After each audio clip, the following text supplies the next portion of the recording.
filibustered long enough. Gave you the rundown for the week, which means we bring in our buddy Abe Gordon, who is having the sun of Colony Square shining upon him this morning through the shades. And the sun is shining. It's a beautiful morning, Abe. It's a Monday. Atlanta United's got full points. They're north of the playoff bar again in the street fight that is the Eastern Conference in Major League Soccer. Did I miss anything? No, I mean, hey, we got the Olympic tournament about to get set too, so I'm excited about that. You know me, and the apps on my phone are ready to stream as much as possibly can be streamed. But look, I mean, I sit here having a chat with you after a victory I did not see coming. Just quite frankly, and no disrespect to the Atlanta United squad, but everyone I had talked to leading up to this game said, don't worry about the standings. The Columbus Crew are the best team in the MLS. And considering what you don't have available, and that is two of your designated players. Well, you don't have two designated players yet. You only have the one. And, of course, the one made all the difference on Saturday. But considering what you do and don't have and how Columbus was in form coming in, everything that you would have thought needed to take place for Atlanta United to win this game did not happen.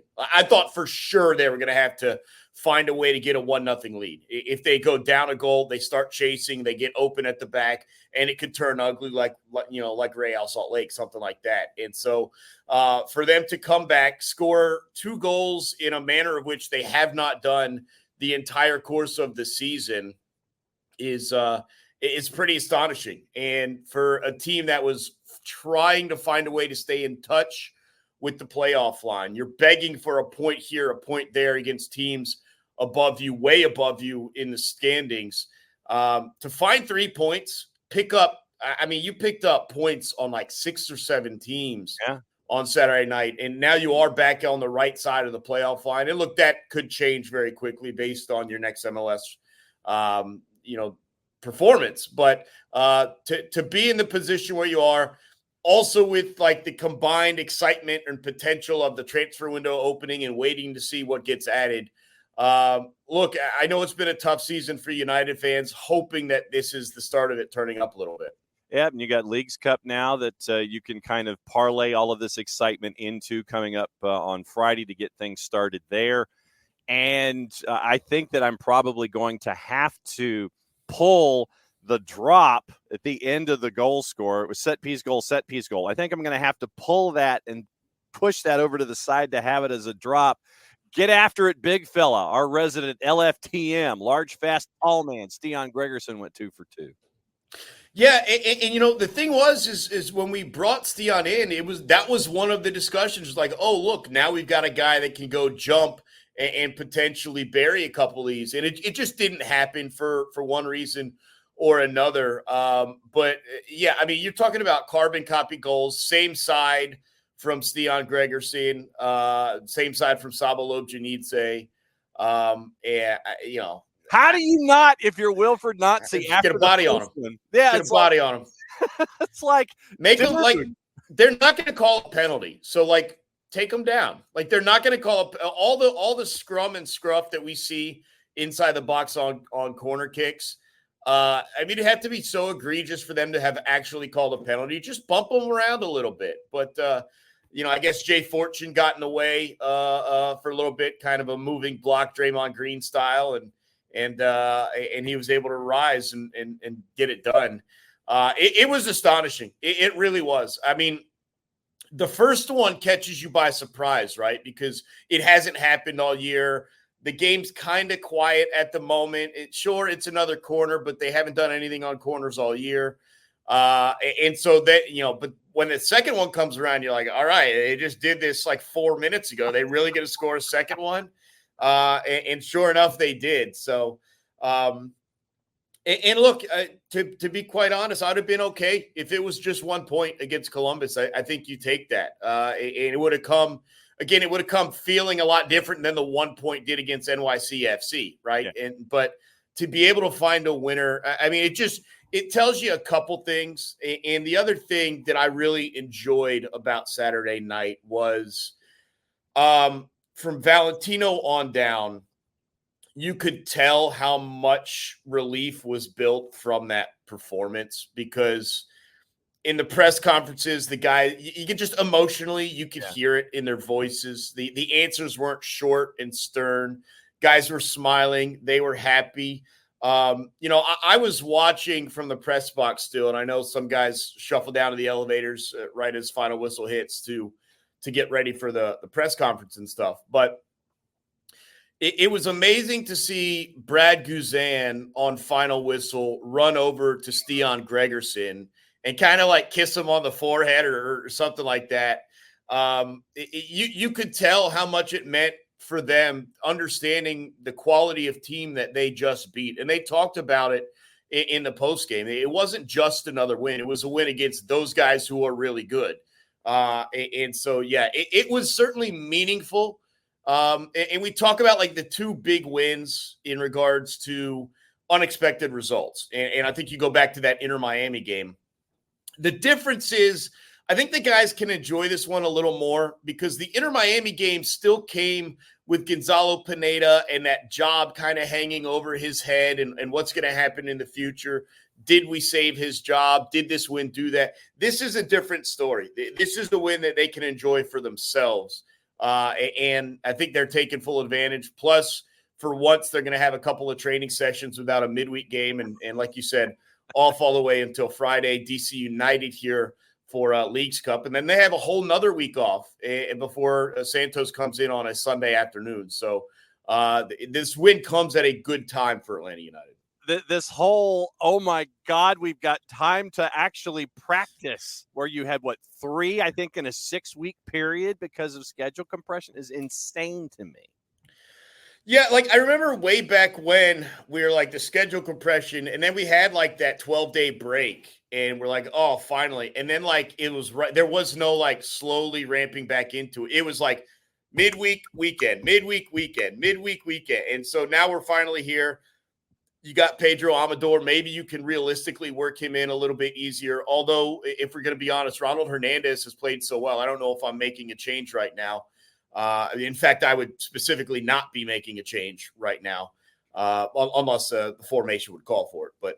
But yeah, it's going to be interesting to see how some downtime. I mean, look, Rios was exhausted on Wednesday. He got banged up a bit after coming on as a sub here on Saturday. Saba had to leave after 75 minutes on Wednesday. He put in a heck of an effort, as he always does on Saturday. It is going to be some nice rest and recovery for these guys. No doubt about that.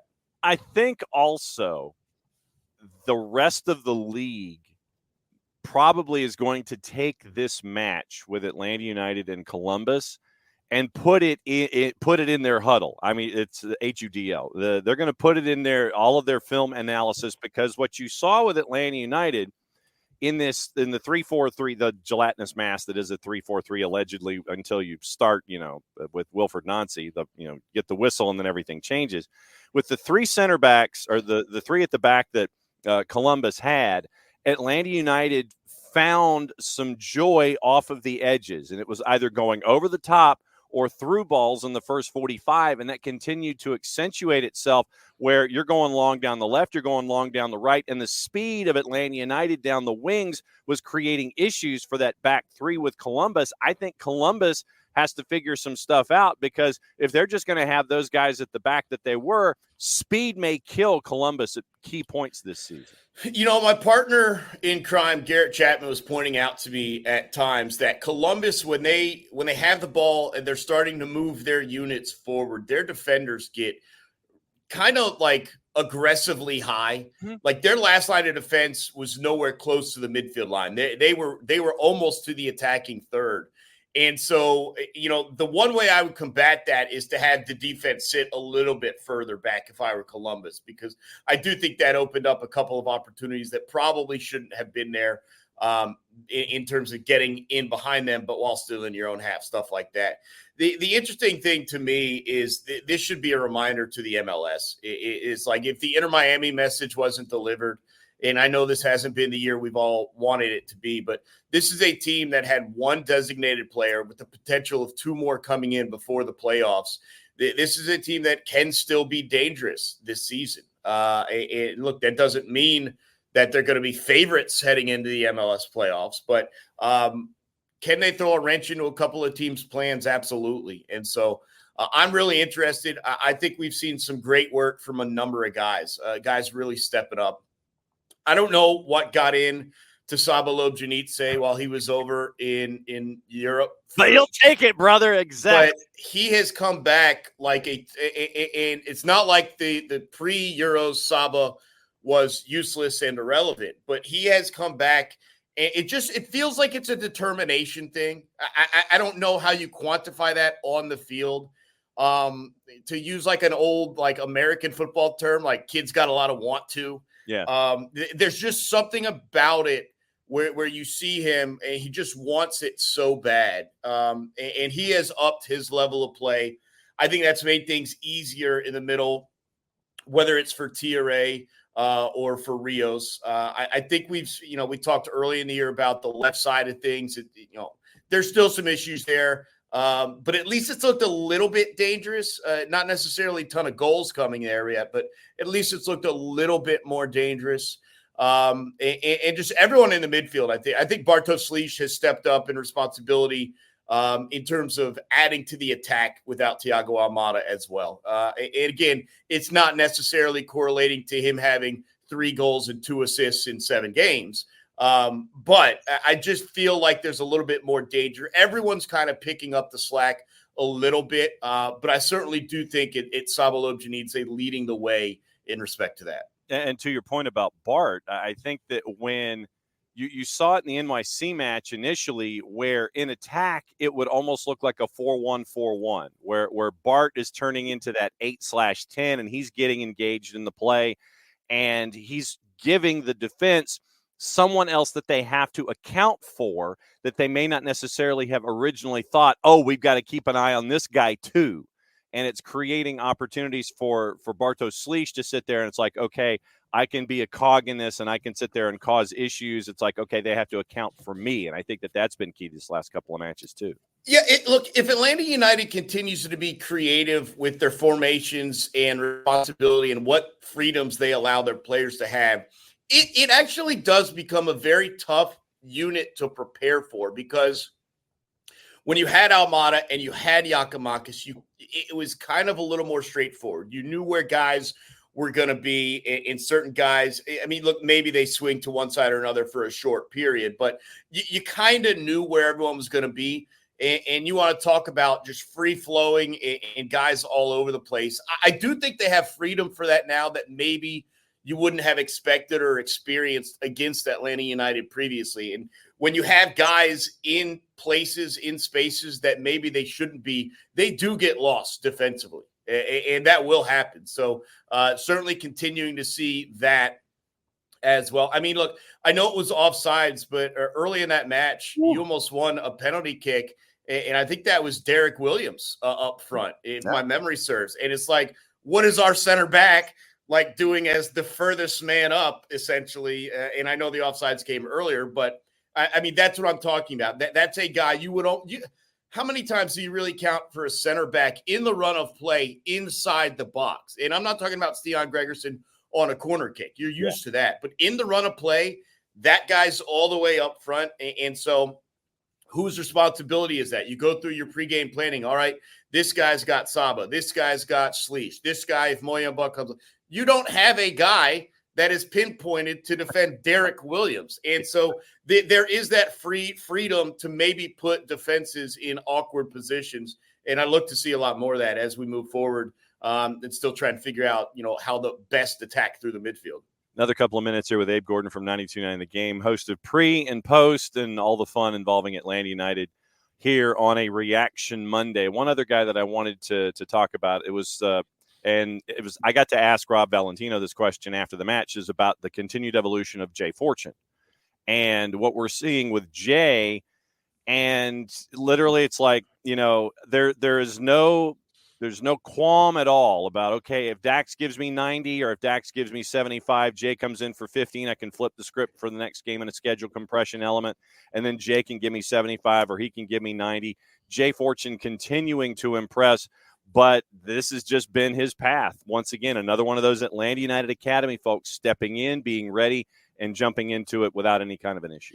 And I think it's the reminder that we've gotten from everyone else as well to just be you. Like, we are not placing you, or Dax McCarty for that region, we're not placing you in the midfield to be a poor man's Thiago Almada. We're placing you there to play your game and your style, and you can adjust a little bit, sure, but our guys can adjust to you as well. And I think that is significant, because if he starts trying to do things he's not necessarily comfortable doing, you're going to get put in bad positions. But by doing his game, playing what's been comfortable to him the whole time through, it's kind of like the rising tide a little bit. Everyone can kind of pick up a little bit of slack. Like we mentioned, it's not up to Jay Fortune or Dax McCarthy to immediately become Thiago Almada. And so as long as he keeps that mindset, and I think that's an important message that has been delivered from Rob Valentino. I know, and look, if he said it to us in the media, he's definitely said it to the players before. We're not asking this guy to be the same number 10 that the last number 10 was. And so I think that's important. And it is now reaching a level of comfort that we see him in the midfield, Jay Fortune, and we don't really bat a second eye. I know earlier in the season, there was like, all right, who are we going to do midfield and McCarty defensively, either this or that. But now either one of them, and McCarty's had a great run of form as well. So now you're just comfortable there. Again, it's going to look different than it has until you get another designated player in there. But very strong showings in the midfield. There's no doubt about that. Numbers on Jay Fortune, just for the record: 37 touches, 1 incomplete pass on the day, 23 of 24, 2 for 2 on his long balls, 6 for 11 total in his duels, 6 of 10 on the ground. Obviously, he loses the one duel that he had in the air. 3 fouls. He was fouled 1 time, 1 clearance, 1 interception, 5 total tackles for Jay Fortune in the matchup against Columbus. So it was strong showing in a bunch of different categories that got ticked off there for Jay in the midfield for Atlanta United in the win against Columbus. Okay, plans for Leagues Cup. Friday, DC United comes to town. What do you know? Boy, this is an interesting tournament. It really is. And beyond, I'm almost bummed out that we have to start it. And there are some other teams as well that are starting it in this manner. I'm pretty bummed out that we're starting it with the MLS versus MLS side of things. Yeah. I was working on the rundown earlier this morning, and I was like putting together all the other matchups. And you got Leon, and you got Mazatlan, and some of the cooler teams, and we all know about the big boys in the tournament, but I do like seeing some of the smaller squads as well. We've got Santos Laguna on our side, but that's going to be for the Sunday next. Look, you've got an opportunity here because of the format, because of the odd number of teams, because of how large that first round of knockout stage is, being a 32-team knockout stage. 2 of every 3 teams out of the group is getting through. And so you have a real opportunity on Friday night to immediately stamp yourself and say, all right, like, we're moving on. And you could do that by beating DC United. And look, I know you may look at me and say, look, DC United took you to the woodshed last time they were here in Mercedes-Benz Stadium. Look, we didn't have Stian Gregerson the last time we were here in Mercedes-Benz Stadium. So we'll see if Benteke is getting up look, he scored 3 header goals. I'm not that impressed. We've got a guy that just scored 2 of them. So I think we're in good shape. And by the way, on that note, congrats to Stian for making MLS Team of the Match Day. You had Saba Lojanice on the bench with the 2 assists off the corners for Team of the Match Day. So congrats to both of them. But yeah, I think this is an opportunity where you talk about, one, building momentum off of Columbus, but maybe catching a little bit of break and a little bit of rest. You got Benteke and Aaron Herrera. We'll see what happens, but they are playing in the MLS All-Star game. I don't imagine that would force them to the bench, but like, fingers crossed, I guess, if we're going to pull anything positive out of the MLS All-Star game. But I feel pretty good, to be honest. I feel pretty good about Friday night at home. It's a really cool tournament featuring Liga MX and the MLS. And it's great that it's expanded too. I mean, a couple of years ago, it was 4 MLS teams and 4 Liga MX teams. Now you're talking about 47 teams, the entirety of the MLS, the entirety of Liga MX. There is a prize in terms of a buy into the round of 16 for the CONCACAF Champions Cup. There is a reason to go after it. And I expect Atlanta United to do just that. So I'm very excited, not just for Atlanta United's match, but to see some of the other matchups, around the tournament. No doubt about it, my friend. We will see you on Friday at Mercedes-Benz, and we will be hearing you as well on 929 The Game and the Odyssey app. As always, at Abe Gordon. Appreciate you, my friend. We'll see you soon. Yep, sounds good. We'll chat with you next Monday.